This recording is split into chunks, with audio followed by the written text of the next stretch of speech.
Good evening, ladies and gentlemen out there in YouTube land. I am Deleted Scenes, and welcome to my review of Murder at Yellowstone City. This was a movie that Jedi Bill and I watched Sunday afternoon for our Western Cinema Sunday broadcast. And the original intent was that both of us were going to be here to discuss it. And we were originally meant to come on this afternoon at 3 p.m. Unfortunately, that didn't happen. Bill is under the weather, and I had kind of an unexpected medical situation myself. I want everybody to know Bill will be back up on his feet very soon. I'm fine. I'm here to do my review. Unfortunately, Bill's not going to be able to join me, but everything's going to be a-okay now. Already in the chat from earlier, I don't know if he's still here, Tim, a.k.a. FKHC 2005,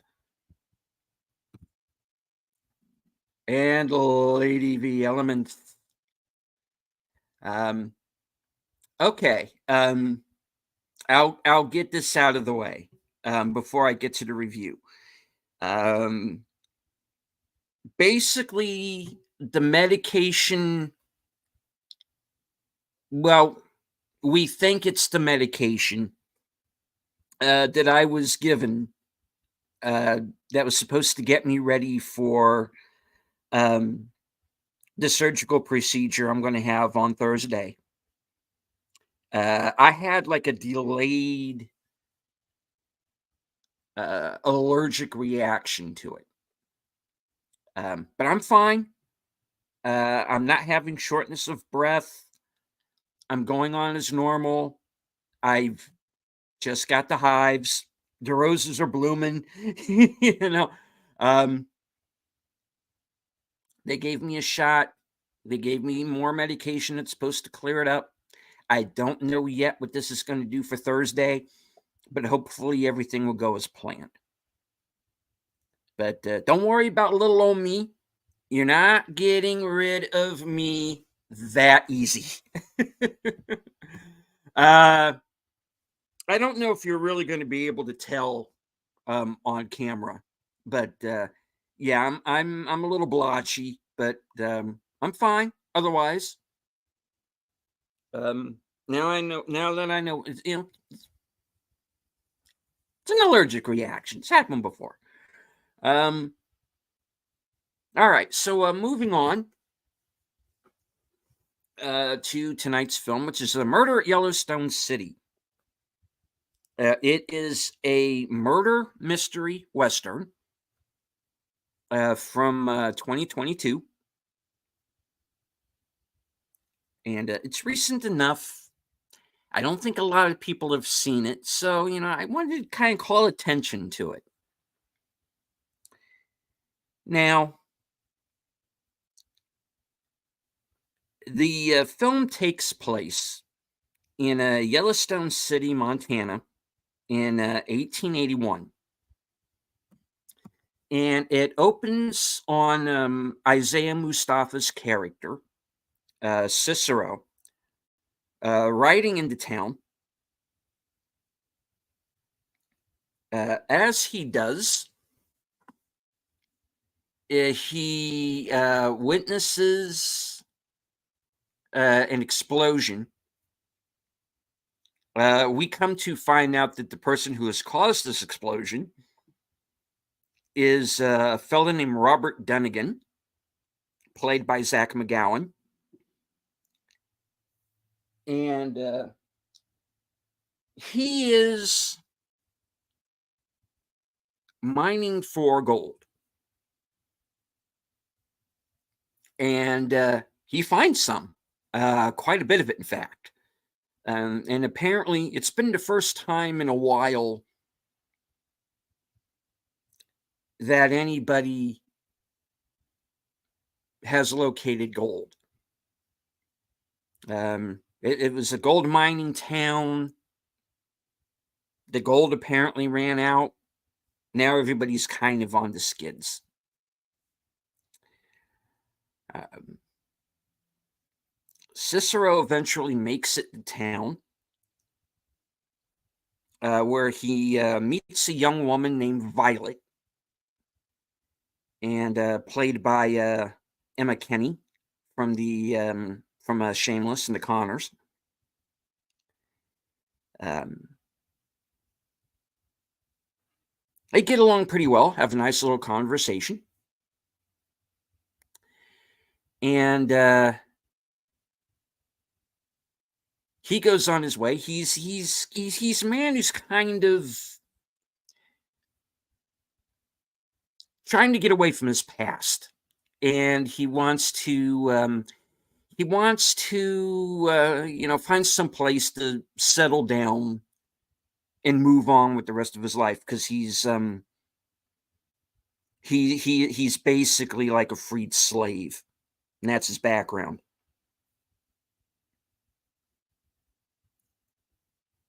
And you have Violet, who is of native descent, so there's a bit of simpatico there.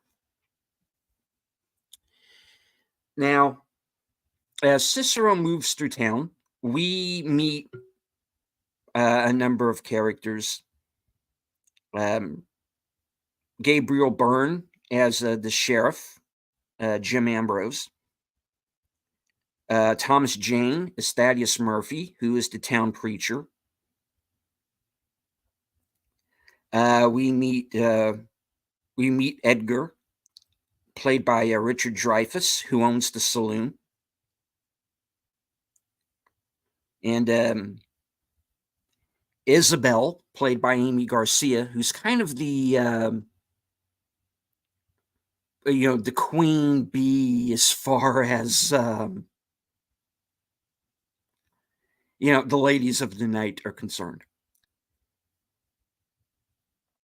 Now, in the middle of the church service, Dunnigan arrives in town.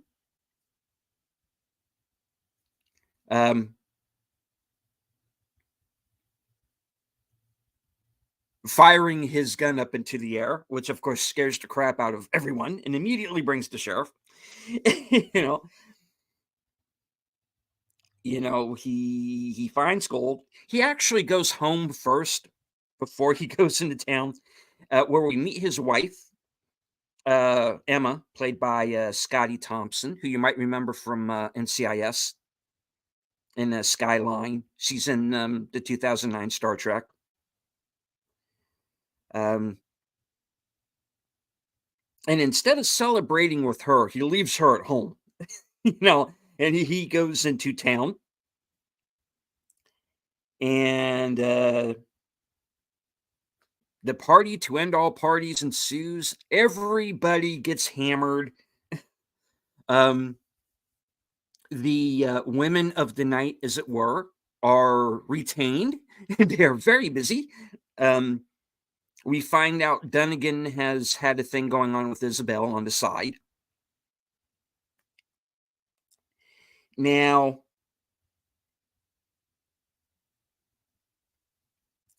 later on that night, a somewhat inebriated Dunnigan tries to return home. He is ambushed and killed.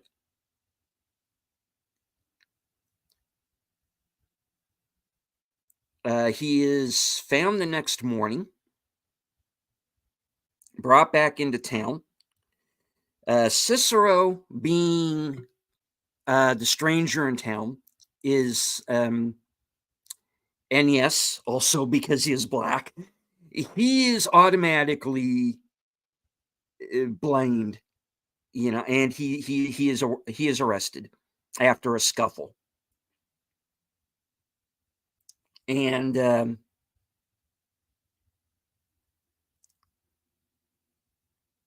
so he's into jail.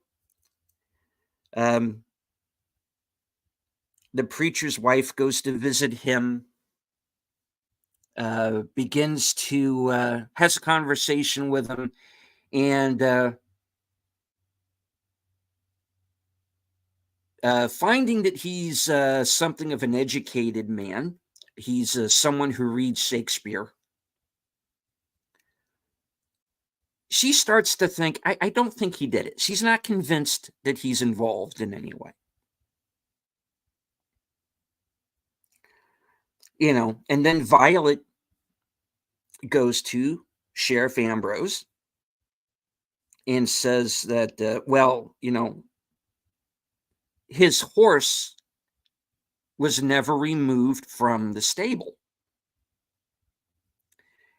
So there's no way that Cicero could have gone out on foot, attacked Dunnigan, and made it back to town in time without a horse.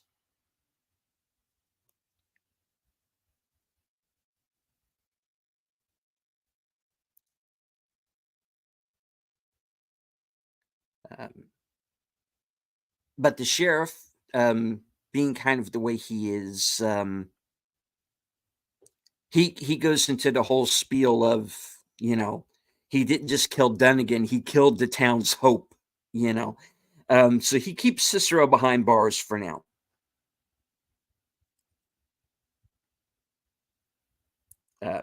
When the deputy is distracted with another one of the women of the night, Cicero manages to escape, but unfortunately, during the course of his escape, another murder happens. So it looks like he did it again. And that kind of gets the ball rolling from there. I don't want to go too much more into the plot. I have only scratched the surface of this thing. There's a lot going on in this movie.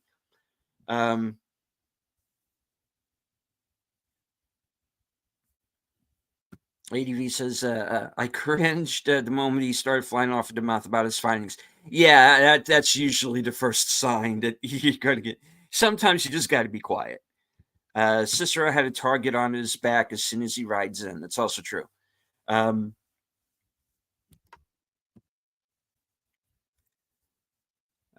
Preacher and his wife were the cutest. Yeah, they were. They were a good couple. Thomas Jane and Anna Camp. Yeah, they damn near steal the movie, I think. Did it show who killed the sheriff's wife? Okay.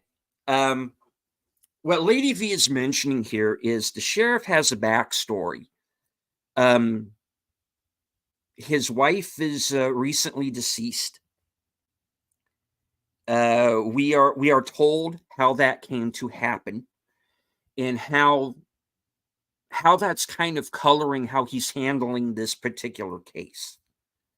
To answer your question, no, they did not. They did not show that.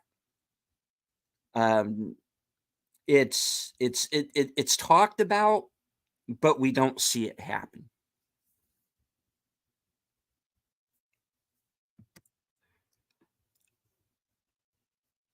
So in short, this is a movie I think deserves to be seen. You're not going to waste your time with it. I think it is a little slow moving in the first half.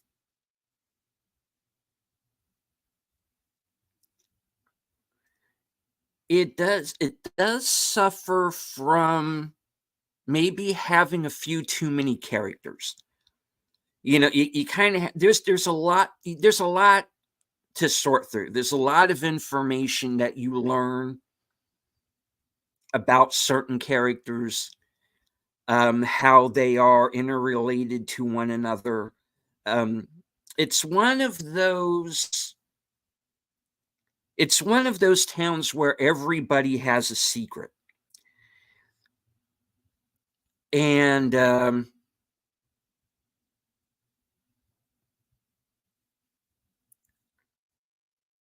and as the movie progresses, you start to find out more and more about the town, about the people in it.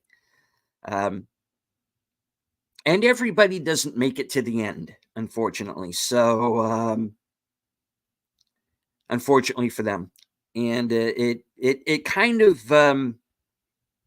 it spirals into this shootout that was very reminiscent to me of the shootout at the end of Open Range. It's about as long. Um, it's an interesting movie. It's got a great cast. They all brought their A game. They all respected the material. The Western portion of it works. The murder mystery works. Um, I had it figured out before they got to the reveal of the killer. Um,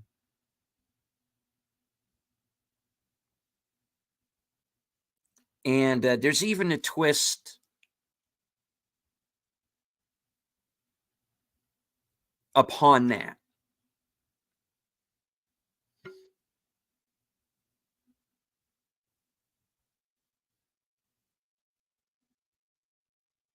But it's interesting. It's an interesting movie.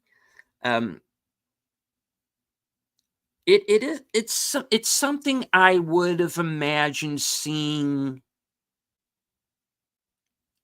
in the 90s, but in a good way. I don't mean that in like in a I don't mean that in like a disrespectful way or a bad way. Madam Web is a movie I could see being done in the 90s. But I'm not talking about, the way that they used to do superhero movies in the 90s. All right. When it comes to this movie, and why I say it reminds me of something I would have seen in the 90s, was you remember that time in the early 90s when you first started seeing Tarantino, Rodriguez, Alexander Rockwell, Allison Anders, when they were starting to get involved with films, Lodge Kerrigan, Nick Gomez, people like that. And the thing was you had this whole spate of movies after that where everybody was trying to write movies like the ones that those filmmakers were making.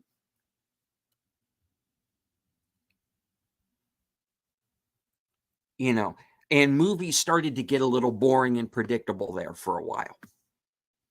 But every once in a while, there would be like this little gem that you would find in the middle of all of that. And Murder in Yellowstone City kind of reminds me of one of those little diamonds in the rough that you would find.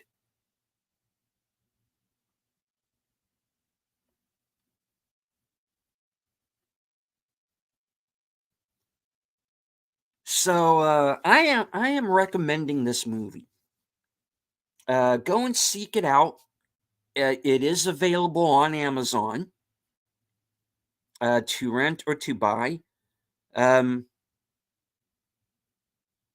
if you can't find a physical copy of this somewhere, rent it off of Amazon. I think it is well worth the watch.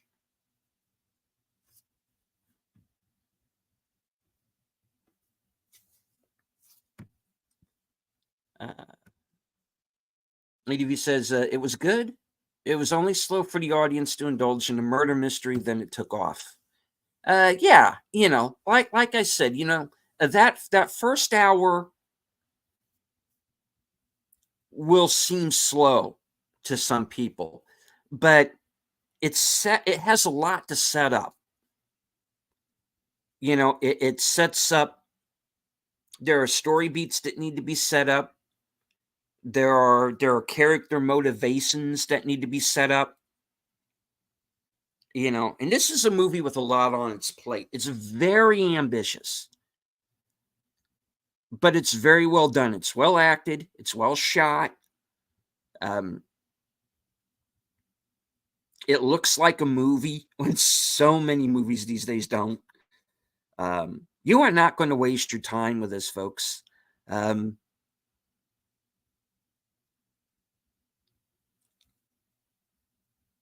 I'm recommending this. I am giving it a. I'm going to go ahead and give it like a 3.5 out of 5.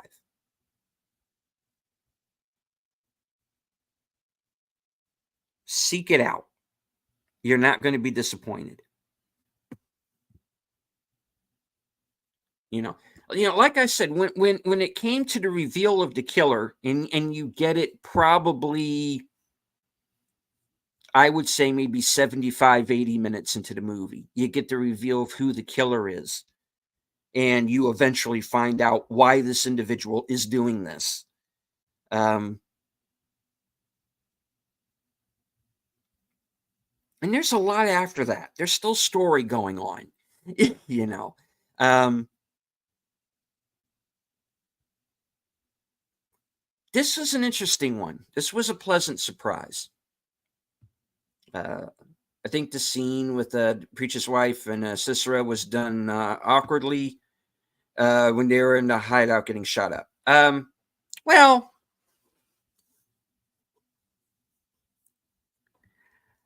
there is one thing that I do want to bring up about that, is that there are a couple of characters here who are kind of like Rasputin. you know, um, there are some characters that kind of walk away from the end of this movie. You should probably be dead, you know, from the wounds they've received. Um, there's he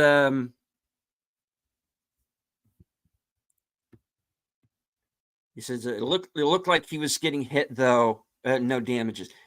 There is a character in this movie that takes a number of bullet wounds, and at the end of the movie, he just rides out of town like it's no problem. Um, he took off the same day after digging out multiple bullets. Yeah. Um, the timeline of this movie is a little weird. I think he should have just stayed behind and rested for a few days. Um, tough mother effer. I give him that. Um, but yeah, I mean every character in this movie gets their moment to shine. And I like that. I like movies that treat every character like the movie's going to be about them. All of the characters here are very well rounded. You learn enough to care about them.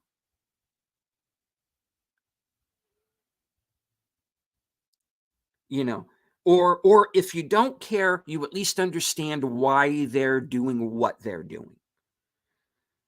You know. Um I don't want to give away too much more of the plot. It's an interesting film. Like I said, it works as a Western, it works as a murder mystery. It's got a great cast, well shot, well edited. Go see it. They could have flashed to recovery next day and had him limp a bit, then leave. Yeah. That escape scene was sweet, though. It was. Yeah. All right, folks. That is my review of Murder at Yellowstone City. I am recommending it. So check it out on Amazon or wherever it's available. And if you can find a physical copy, please buy it and add it to your collection.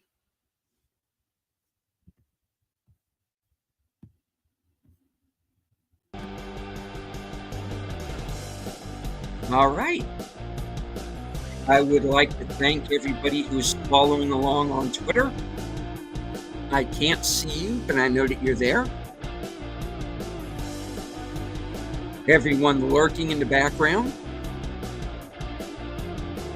I'd like to thank Lady V Elements and Tim, otherwise known as FKHC 2005, for joining us in the chat.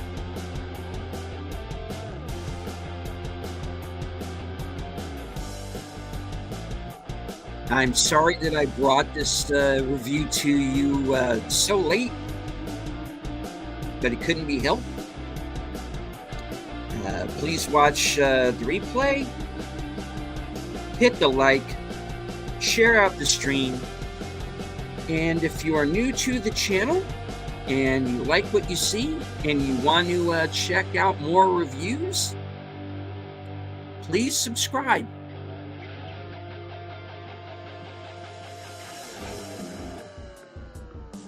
From HQ, good night, take care, stay strong, because this is how we win.